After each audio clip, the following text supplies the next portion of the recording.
दुनिया में दो तरह के लोग होते हैं, विनर्स एंड लूजर्स। लेकिन जिंदगी हर एक लूजर को वो मौका देती है जिसमें वो विनर बन सकता है।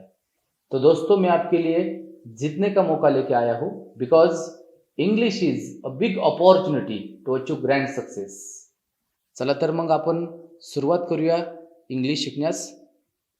सगळ्यात महत्त्वाचा टॉपिक इंग्लिश शिकत असताना तो म्हणजे टेन्सेस। टेन्स म्हणजे काळ, टेन्स म्हणजे वेळ।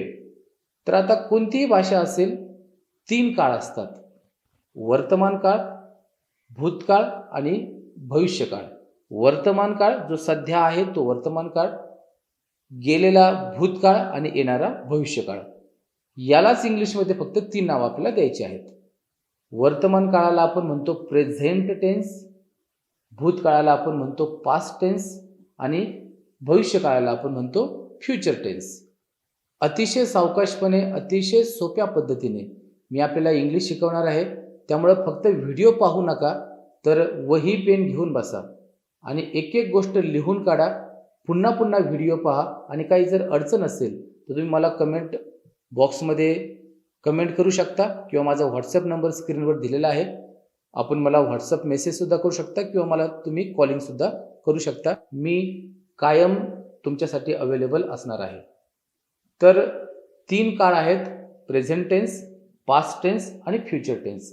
वर्तमान काळ, भूतकाळ आणि भविष्यकाळ।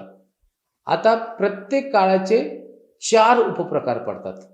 प्रत्येक काळाचे 4 उपप्रकार पडतात: simple tense, continuous tense, perfect tense आणि perfect continuous tense. I repeat, simple tense, continuous tense, perfect tense आणि perfect continuous tense. Simple tense म्हणजे साधा काळ, कंटिन्युअस टेन्स म्हणजे अपूर्ण किंवा चालू काळ, परफेक्ट टेन्स म्हणजे पूर्ण काळ आणि परफेक्ट कंटिन्युअस टेन्स म्हणजे पूर्ण अपूर्ण काळ। 3 मुख्य काळ आणि प्रत्येक काळाचे 4 उपप्रकार, म्हणजे एकूण झालेत 12 काळ। डेटा रिसीव करत असताना, डेटा स्टोअर करत असताना, त्या डेटावर प्रोसेस करत असताना जर आपण काळजी घेतली तर डेफिनेटली त्या डेटाचं नॉलेजमध्ये कन्व्हर्जन होत असतं आणि नॉलेज हे माणसाला व्हॅल्युएबल बनवतं, नॉलेज हे माणसाला रिच बनवतं, नॉलेज हे माणसाला इम्पॉर्टंट बनवतं। म्हणून डेटा रिसीव करताना, स्टोअर करताना, प्रोसेस करताना आपल्याला काळजी घेणं खूप महत्त्वाचं आहे। तर मुख्य 3 काळ आहेत: वर्तमान काळ, भूतकाळ आणि भविष्यकाळ। Present tense, past tense and future tense. प्रत्येक काळाचे 4 उपप्रकार आहेत: simple, continuous, perfect and perfect continuous. साधा, अपूर्ण, पूर्ण, पूर्ण अपूर्ण। जर आपल्याला 12 काळ विचारलेत तर आपल्याला ते रांगेत सांगता आले पाहिजेत। अगोदर सिंपलचे 3 काळ घ्या, नंतर कंटिन्युअसचे 3 काळ घ्या, नंतर परफेक्टचे 3 काळ घ्या, नंतर परफेक्ट कंटिन्युअसचे 3 काळ घ्या। अगोदर प्रेझेंट घ्या, नंतर पास्ट घ्या, नंतर फ्युचर घ्या। म्हणजे माझ्या हातांवर तुम्ही लक्ष ठेवा। अगोदर सिंपलचे 3 काळ, नंतर कंटिन्युअसचे 3 काळ, त्यानंतर परफेक्टचे 3 काळ, त्यानंतर परफेक्ट कंटिन्युअसचे 3 काळ। अगोदर प्रेझेंट, नंतर पास्ट, नंतर फ्युचर। आता बघा, simple present, simple past, simple future. Present continuous, past continuous, future continuous. Present perfect, past perfect, future perfect. Present perfect continuous, past perfect continuous, future perfect continuous. हे झाले एकूण 12 काळ। आता हे काळ वापरायचे कसे? जर आपण विचार केला स्ट्रक्चरचा, तर फक्त 2च गोष्टी आपल्याला लक्षात घ्याव्या लागतील: सब्जेक्ट आणि व्हर्ब। शाळेमध्ये किंवा कॉलेजमध्ये इंग्लिश शिक्षक जेव्हा स्ट्रक्चर लिहून देतात, म्हणजे मी सुद्धा शाळेमध्ये हे स्ट्रक्चर अभ्यासलेलं आहे की सब्जेक्ट, व्हर्ब, ऑब्जेक्ट आणि extra part. Subject, verb, object आणि एक्स्ट्रा पार्ट। तर प्रत्येक वाक्यामध्ये ऑब्जेक्ट येतच असं नाहीये, प्रत्येक वाक्यामध्ये एक्स्ट्रा पार्ट असतोच असं नाहीये। त्यामुळे 2च महत्त्वाच्या गोष्टी या ठिकाणी आपल्याला अभ्यासावायच्या आहेत स्ट्रक्चरचा विचार करताना. सब्जेक्ट आणि व्हर्ब 12 काळांचं एकच स्ट्रक्चर मी तुम्हाला या ठिकाणी सांगू शकतो. इतर कोणत्याही व्हिडिओमध्ये तुम्ही हे स्ट्रक्चर अभ्यासलेलं नसणार आहे किंवा इतर कोणीही तुम्हाला आतापर्यंत हे स्ट्रक्चर सांगितलेलं असणार नाहीये किंवा इतर कोणत्याही पुस्तकामध्ये तुम्ही हे स्ट्रक्चर अभ्यासलेलं असणार नाही. एकच स्ट्रक्चर आहे ते म्हणजे सब्जेक्ट आणि व्हर्ब. अतिशय शांतपणे ऐका. हा व्हिडिओ जर तुम्ही पूर्ण व्यवस्थितपणे ऐकला तर मी तुम्हाला 100% खात्री देतो की तुमचा टेन्सेसचा प्रॉब्लेम हा 100% निघून जाणार आहे. म्हणजे मी तुम्हाला खात्रीपूर्वक सांगू शकतो, 100% खात्री तुम्हाला देतो की फक्त सावकाशपणे हा व्हिडिओ बघा, एक एक वाक्य तुम्ही ऐका. Because each and every sentence is meaningful, each and every sentence is very important. प्रत्येक वाक्य महत्वाचं आहे, प्रत्येक वाक्य अर्थपूर्ण आहे. अर्थपूर्ण म्हणजे अर्थ या वाक्यामध्ये सुद्धा अर्थपूर्ण आहे. कारण इंग्रजी भाषेवर ज्याचं प्रभुत्व आहे तो व्यक्ती बेरोजगार सापडणार नाही आणि त्या व्यक्तीला प्रचंड पैसा हा मिळत असतो. तर मी तुम्हाला काय सांगत होतो, तर दोनच गोष्टी आपल्याला स्ट्रक्चरमध्ये अभ्यासावायच्या आहेत, ते म्हणजे सब्जेक्ट आणि व्हर्ब. आता प्रश्न असा राहतो की व्हर्ब हे कोणत्या फॉर्ममध्ये वापरायचं. सब्जेक्ट हा पार्ट कॉन्स्टंट असणार आहे कायमस्वरूपी. 12ही टेन्सेसचं एकच स्ट्रक्चर आहे, सब्जेक्ट आणि व्हर्ब, सब्जेक्ट आणि व्हर्ब, सब्जेक्ट आणि व्हर्ब, सब्जेक्ट आणि व्हर्ब. सब्जेक्ट हे कॉन्स्टंट तसंच असणार आहे. फक्त प्रश्न हा आहे की व्हर्ब मध्ये काय काय बदल होत जातो. आता पहिला बदल काय की व्हर्ब हे कोणत्या स्वरूपात लिहायचं आहे. व्हर्बचे फॉर्म आहेत बघा 4. स्वरूप म्हणजे फॉर्म V1, V2, V3 आणि VING. V1, V2, V3 आणि VING याला आपण रूट फॉर्म असं म्हणतो. कधी कधी या ठिकाणी या फॉर्ममध्ये यस किंवा येस प्रत्यय हा क्रियापदाला जोडावा लागतो. V2 ला पास्ट फॉर्म असं म्हणतो, V3 ला पास्ट पार्टिसिपल फॉर्म असं म्हणतो आणि VING ला प्रेझेंट पार्टिसिपल फॉर्म असं आपण म्हणतो. उदाहरण जर द्यायचं झालं तर गो किंवा गोज हे झालं V1, वेंट हे झालं V2, गॉन हे झालं V3, गोईंग हे झालं VING. अजून एक उदाहरण आपण बघूयात. Study, studied, studied, studying.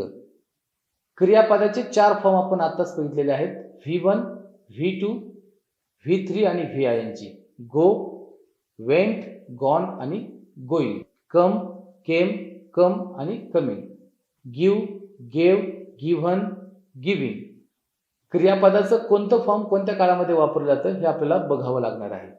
Simple present tense मध्ये क्रियापदाचं पहिलं फॉर्म वापरतात, सिंपल पास्ट मध्ये क्रियापदाचं दुसरं फॉर्म वापरतात, सिंपल फ्युचर मध्ये क्रियापदाचं पहिलं फॉर्म वापरतात.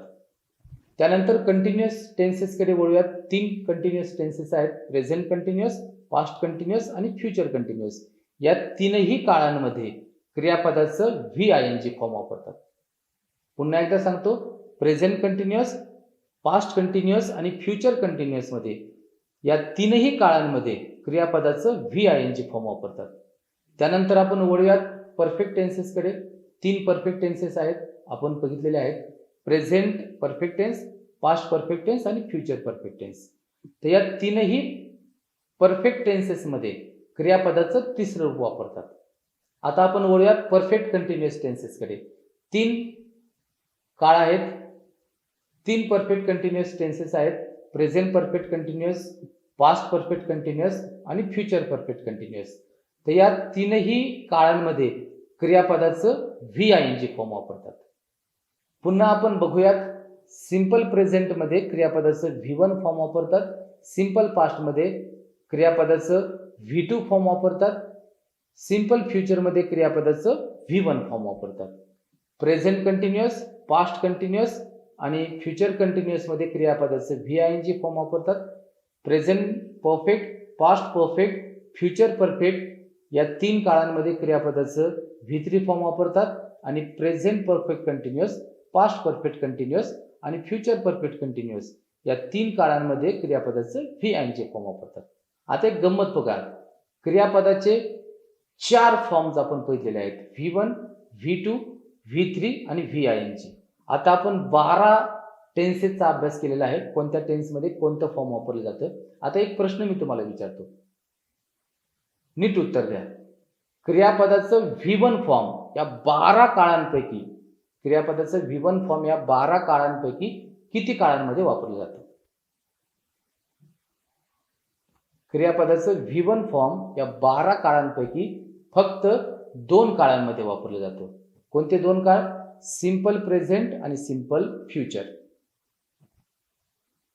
त्यानंतर पुढचा प्रश्न, V2 फॉर्म किती काळांमध्ये वापरतात? या 12 काळांमध्ये V2 फॉर्म हे किती काळांमध्ये वापरलं जातं? एकच काळ आहे, सिंपल पास्ट टेन्स. क्रियापदाचं V2 फॉर्म हे फक्त एकाच काळामध्ये वापरलं जातं, ते आहे सिंपल पास्ट टेन्स. क्रियापदाचं V3 फॉर्म या 12 काळांपैकी किती काळांमध्ये वापरलं जातं? क्रियापदाचं V3 फॉर्म हे या 12 काळांपैकी फक्त 3 काळांमध्ये वापरलं जातं. कोणते 3 काळ? प्रेझेंट परफेक्ट, पास्ट परफेक्ट आणि फ्युचर परफेक्ट. आता राहिलं VING फॉर्म. क्रियापदाचं VING फॉर्म या 12 काळांपैकी किती काळांमध्ये वापरलं जातं? V1 फॉर्म 2 काळांमध्ये, V2 फॉर्म एका काळामध्ये, V3 फॉर्म 3 काळांमध्ये. उर्वरित काळांमध्ये VING फॉर्म वापरतात. उर्वरित काळ किती? 6. Present continuous, past continuous, future continuous या 3 काळांमध्ये VING फॉर्म वापरलं जातं. त्याचबरोबर present perfect continuous, past perfect continuous आणि फ्युचर परफेक्ट कंटिन्युअस या 3 काळांमध्ये VING फॉर्म वापरलं जातं. पुन्हा आपण बघूयात, क्रियापदाचं V1 फॉर्म हे 2 काळांमध्ये वापरतात. क्रियापदाचं V2 फॉर्म हे एका काळामध्ये वापरलं जातं. क्रियापदाचं V3 फॉर्म हे 3 काळांमध्ये वापरलं जातं आणि क्रियापदाचं VING फॉर्म हे 6 काळांमध्ये वापरलं जातं. पुढचा प्रश्न हा आहे की त्या व्हर्बच्या अगोदर हेल्पिंग व्हर्ब वापरायचं की नाही वापरायचं. 12 टेन्सेसमध्ये फक्त 2 ठिकाणी म्हणजे 2 काळांमध्ये हेल्पिंग व्हर्ब वापरलं जात नाही. ते कोणते 2 काळ? सिंपल प्रेझेंट टेन्स आणि सिंपल पास्ट टेन्स. तर या 2 काळांमध्ये क्रियापदाच्या अगोदर हेल्पिंग व्हर्ब हे वापरलं जात नाही. उर्वरित 10 काळांमध्ये क्रियापदाच्या अगोदर हेल्पिंग व्हर्ब हे वापरावं लागतं. आता आपण एक्झाम्पल्स बघूयात. Simple present tense. Subject V1, I study, मी अभ्यास करतो. आय स्टडी, मी अभ्यास करतो. Simple past tense. Subject plus V2, I studied, मी अभ्यास केला. आय स्टडीड, मी अभ्यास केला. Simple future tense. Subject will V1, I will study, मी अभ्यास करेल. आय विल स्टडी, मी अभ्यास करेल. Present continuous tense. Subject am किंवा इज किंवा are plus VING. I am studying, I नंतर एम वापरलं जातं. आय एम स्टडीइंग, मी अभ्यास करत आहे. Past continuous tense. Subject was किंवा were plus VING. I was studying, मी अभ्यास करत होतो. आय वॉज स्टडीइंग, मी अभ्यास करत होतो. Future continuous tense. Subject will be plus VING. I will be studying in the evening. या ठिकाणी वेळेचा उल्लेख आपण करूयात. I will be studying in the evening, मी संध्याकाळी अभ्यास करत असेल. I will be studying in the evening. Present perfect tense. Subject have किंवा has plus V3. I have studied. I have studied. बऱ्याच क्रियापदांचं V2 आणि V3 हे सारखंच आहे. बऱ्याच क्रियापदांचं V2 फॉर्म आणि V3 फॉर्म हे सारखंच आहे. आय हॅव स्टडीड, मी अभ्यास केला आहे. Past perfect tense. Subject had plus V3. I had studied, मी अभ्यास केला होता. I had studied. मी अभ्यास केला होता. आता फ्युचर परफेक्ट टेन्सकडे वळूयात. Subject will have plus V3. Subject will have plus V3. I will have studied in the evening. मी संध्याकाळी अभ्यास केला असेन. I will have studied in the evening. मी संध्याकाळी अभ्यास केला असेल. आता आपण present perfect continuous tense. Subject have been किंवा has been plus VING. Subject have been किंवा has been plus VING. I have been studying since morning. आता एक महत्त्वाचा फरक आपल्याला समजून घ्यावा लागेल प्रेझेंट कंटिन्युअस टेन्स आणि प्रेझेंट परफेक्ट कंटिन्युअस टेन्समध्ये. प्रेझेंट कंटिन्युअस टेन्समध्ये आपण उदाहरण काय बघितलं, आय ॲम स्टडिंग, मी अभ्यास करत आहे. हेच उदाहरण present perfect continuous tense, I have been studying since morning. कधीपासून क्रिया चालू आहे असा जर उल्लेख असेल तर तो काळ प्रेझेंट परफेक्ट कंटिन्युअस टेन्स असतो. क्रिया चालू आहे प्रेझेंट कंटिन्युअस टेन्स. कधीपासून क्रिया चालू आहे प्रेझेंट परफेक्ट कंटिन्युअस टेन्स. निश्चित काळ असेल तर सिन्स वापरा, कालावधी असेल तर फॉर वापरा. फॉर एक्झाम्पल, सकाळपासून सिन्स मॉर्निंग, कालपासून सिन्स एस्टरडे, 2 तासांपासून फॉर 2 hours, 3 दिवसांपासून for 3 days. Past perfect continuous टेन्सकडे वळूयात. Subject had been plus VING. I had been studying since morning. I had been studying since morning. मी सकाळपासून अभ्यास करत होतो. Future perfect continuous tense. Subject will have been plus VING. Subject will have been plus VING. I will have been studying since morning. मी सकाळपासून अभ्यास करत असेन. तर मित्रांनो, हा होता टेन्सेसवरचा माझा पहिला व्हिडिओ. या टॉपिकवर अजून 3-4 व्हिडिओज मी बनवणार आहे. हा व्हिडिओ आपल्याला कसा वाटला नक्की मला कमेंटमध्ये कळवा. काही सूचना असेल त्याही मला तुम्ही कमेंटमध्ये लिहू शकता. व्हिडिओ आवडल्यास नक्की व्हिडिओला लाईक करा, चॅनलला सबस्क्राईब करा, नोटिफिकेशन बेल ऑन करा आणि हा व्हिडिओ जास्तीत जास्त शेअर करा. धन्यवाद.